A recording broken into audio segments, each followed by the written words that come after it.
So then I started looking into the current science on, how places can affect us, how places can affect our creativity. There's a whole branch of science that's looking at what nature can do to your brain patterns and your ways of thinking.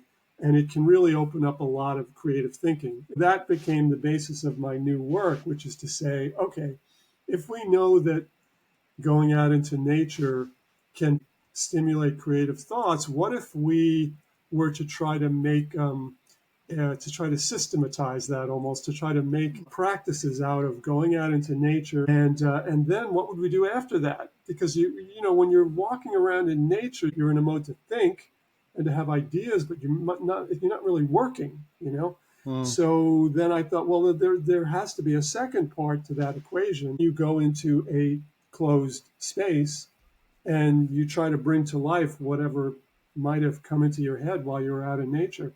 I think of that as the cave. Mm. I'll go into a library and find a desk in the deepest corner of the library that's the most isolated spot. I'll rent out a motel room. I want to find these places that are dedicated spaces where I'm just going to work.